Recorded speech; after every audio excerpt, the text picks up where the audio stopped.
CPI comes in below expectations this month.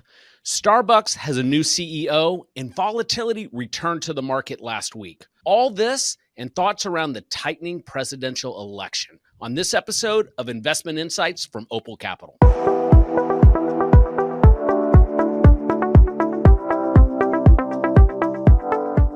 Thanks for tuning in to this episode of Investment Insights. My name is Jay Coulter. Joining me, as always, Austin Graff and Adam Muller. Our first topic, CPI data came in at 2.9% today, year over year. That is below the 3% expectations. Check out this post from Charlie Bilello on X this morning. Notice transportation still up over 8%. Shelter still up over 5%. Electricity still up almost 5%. But on the other end of the spectrum, used cars down 10.9%. Gasoline down 2%.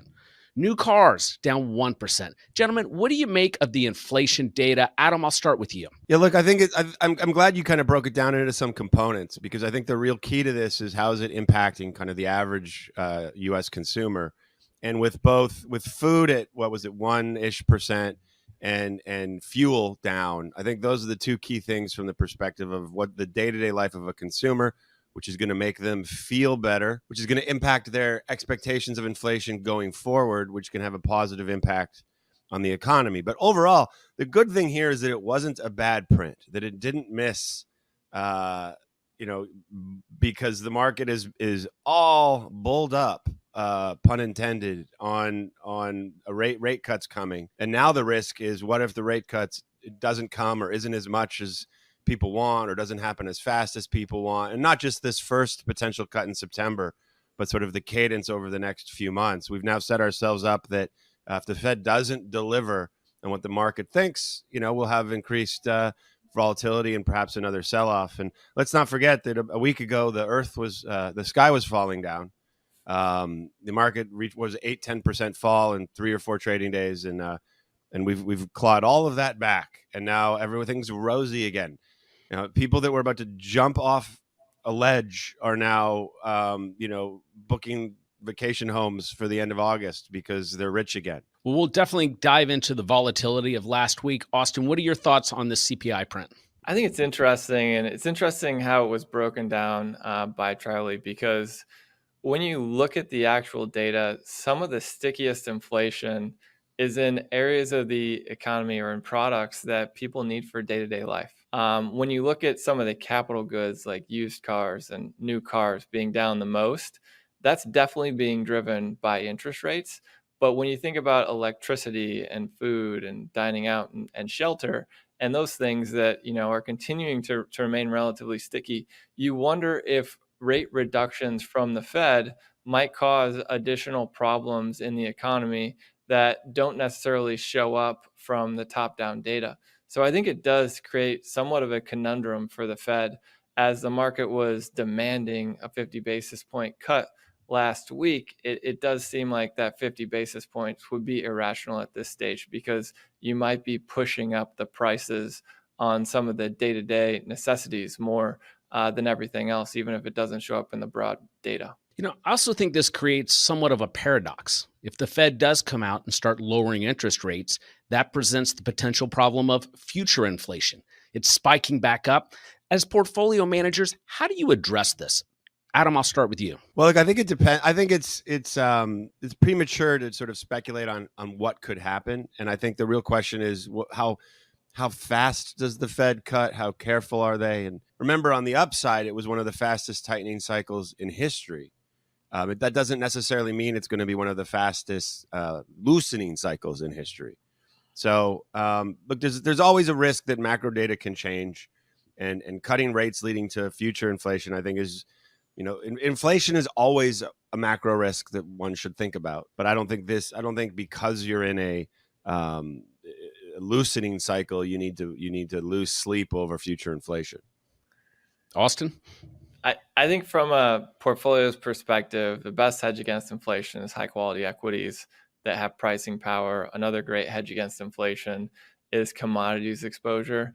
You have to be a little bit more cautious on that commodities exposure in a shrinking economy.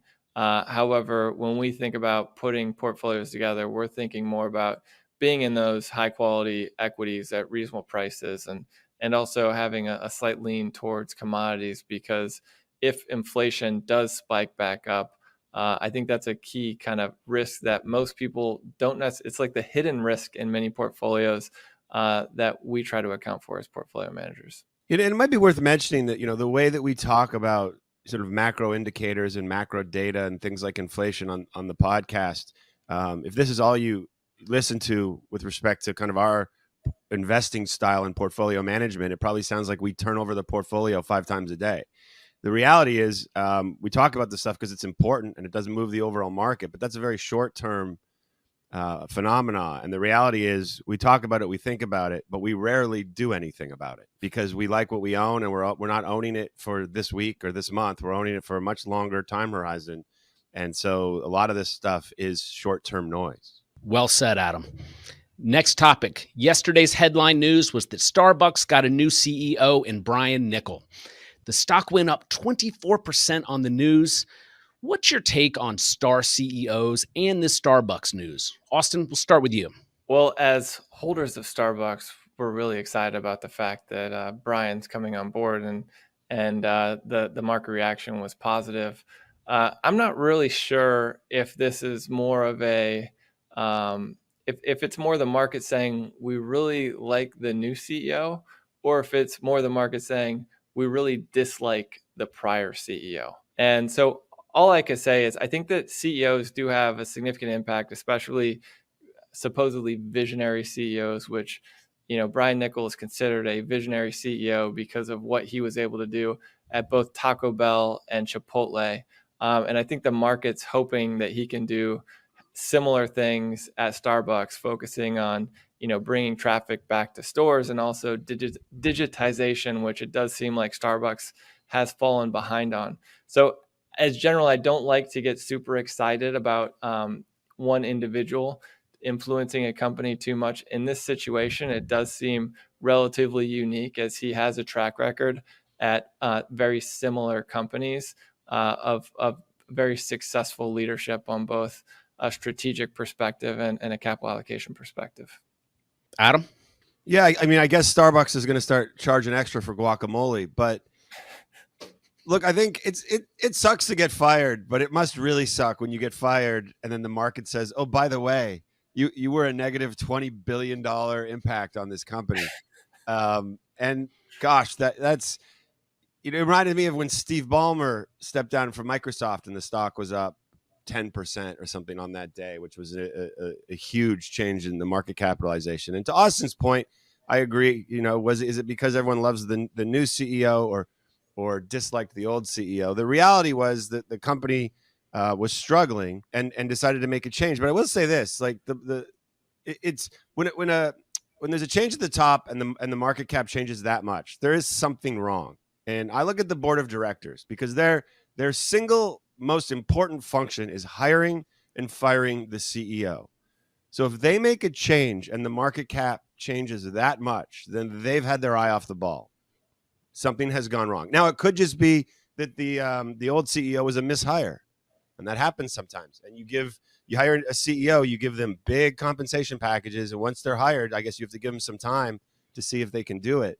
But someone should get fired when your stock reacts that positively to a new CEO, and it should be a board member that says, "Gosh, we didn't do our jobs." So, Adam, this kind of speaks to the activism that we're seeing across the board now. Are we in a new cyclicality where we're going to see more shareholder activism, and where could it manifest itself? It does, and look, maybe it's just in the headlines, but it does feel over the last few months that some activists have taken some big positions in big companies and started to exert some influence. And Starbucks is an example of that, where I think there is 2 activists that have come in, one very recently, they may not have even had an impact on this CEO change, but may have very well just sold their position yesterday. Who knows? And that's a great outcome. And I think, like to my earlier comment about the function of the board of directors, some of these activists are very positive influences because they come in and they tell the board, "You guys haven't been doing your job, and here are our ideas on what you should have done." and maybe make the change. But you've seen it in Starbucks. I think Southwest is. I think an activist just launched a slate of directors, pushing Southwest to make some changes and do some things. And maybe we're in that part of the cycle where activists are seeing some, let's call them fallen angels. And a company like Starbucks, it's a great brand. Everyone's heard of it. The company has struggled, so the stock price has lagged. It's a great opportunity for activists, and I wonder if we're going to see more over the next few months. I wouldn't be surprised to see more of these activist campaigns when you see what's going on in the broader market, where you have 7 to 10 names that are driving returns. It's very easy for a hedge fund or an activist to come in and say, hey, you've trailed the market by 10, 15, 20% because either you aren't executing or one reason or another. And they also know that if they come in and start shaking things up, it tends to drive returns back to kind of market returns. There's a lot of opportunity underneath the surface, underneath those top 7 names. And I think that's why we're seeing more activism in bigger names rather than it being, small and mid-cap names, which is a more traditional activist target. Next topic. Volatility returned to the markets over the past couple of weeks, and now we're sitting back at or touching all-time highs. It's got to be frustrating for investors who are emotional with their decision-making process. Tell me, Adam, how do you look at the volatility we've experienced the past couple of weeks? Yeah, I mean, I look at it and I think there's probably more coming. And if you were scrambling to buy, insurance via the options market on your portfolios when the market was cratering for those few days, a week or 10 days ago, you should be buying it now, right? Buy it when volatility is when the when the VIX is a little lower, so option prices are a little more reasonable. When there's not a cloud in the sky, because when volatility spikes like that, it doesn't. With everything going on in the world, with the situation in the Middle East, with the situation in Eastern Europe, with the U.S. presidential election, that's a very, very close race. There are a lot of things and a lot of headline risks that can spike volatility. So if we're in this brief moment where we had this spike and now it's settled down a bit, now's the time to buy your fire insurance when your house isn't on fire. Austin? Yeah, I think that the market seems to be a bit more on the side of fear than on greed right now. So if basically investors are looking for things that could be wrong with the market, and that doesn't mean that it's going to go straight down, but it means that whenever there's a slight shot, or whenever there's a slight issue, it turns into a much bigger issue in the market, because people are fearing that it's going to turn into the worst. We're seeing a lot of movement in macro data, which I think is preventing the market from being as calm as it has been historically. And the rate change in Japan is a good indicator, where they, for the first time in a long time, started increasing rates, and all of a sudden there was this unraveling that nobody saw coming. It wouldn't be surprising to have more of that as we see the Fed going from, raising rates to holding rates high to all of a sudden they're going to be reducing rates. There's likely going to be some casualties to that move. It's unknown where they're going to be right now, but it likely leads to more volatility going forward. Final topic for this show. The presidential race is tightening according to a lot of the polls that have come out the last several weeks. I generally have a little bit of mistrust in political polls, as if you understand basic statistics, there's always some massaging in there. But generally speaking, it looks like it's a tight race. Adam, as a portfolio manager, how does this influence how you look at the markets and portfolios? It doesn't. And I think from a portfolio management standpoint, a tight race is great. A race that on election night, everyone's watching their TVs, wondering who's going to win, I think is actually sort of helpful, because what we know is that it doesn't make a lot of difference either way anyway. And we're going to look through it from a portfolio management standpoint. So not having anyone know what's going to happen, it may be on the margin, it adds a little bit of volatility, but I think it's a nice way to just kind of move through the cycle without the Trump trade is in favor, but oh no, now it's got to unwind because he's not going to win, and now he's going to win, and you're getting rid of all of that and just having some sort of weighted average kind of view in the market. Seems like it could be maybe a healthier way to go, but I don't know that it matters much either way. Austin? I think it's a great lesson in not getting too excited about uncertainties. And so I think, a couple of weeks ago, people thought that Trump was going to win, and you started to see the Trump beneficiaries, and people come out with a Trump basket of stocks that are going to exceed the market when he gets elected president. And then all of a sudden there's a change, right, that very few people could have predicted. And those Trump trades started to unwind. It's kind of like what we saw happen when the Japanese carry trade started to unwind, and we saw a number of names do poorly, and then all of a sudden they're not doing poorly. So instead of like being reactionary and jumping onto things that one can't control, it makes sense just to sit back and think about where the risks and rewards are in the market and focus on the things that are controllable, which are kind of diversification and making sure that you're not overweight towards, whether it be the Trump trade or the Harris trade or the Japanese yen, whatever you want to be. You just don't want to be kind of going all in on one thing. Look, the one presidential outcome that could really, shake the markets is if RFK Jr. wins. And I don't know who's out there who's bought a bear carcass demantling machine, but that's probably the trade. With that, we're going to wrap up this podcast. We will be talking about politics and its impact on portfolios, I'm sure, over the next 2.5 months leading up to the election. To learn more about Opal Capital, please visit opalinvest.com. The viewer of this content should not assume that any information presented or made available on or through this media channel is receipt of or substitute for personalized investment advice. Opal Capital, LLC is an SEC-registered investment advisor. Registration with the SEC does not imply a certain level of skill or expertise. Opal provides its services exclusively to registered investment advisors, either through a sub-advisor relationship or a model provider consulting arrangement. For a copy of Opal's disclosure documents, please visit advisorinfo.sec.gov and follow the search instructions. Visit opalinvest.com or opaldividendsdigest.com to learn more.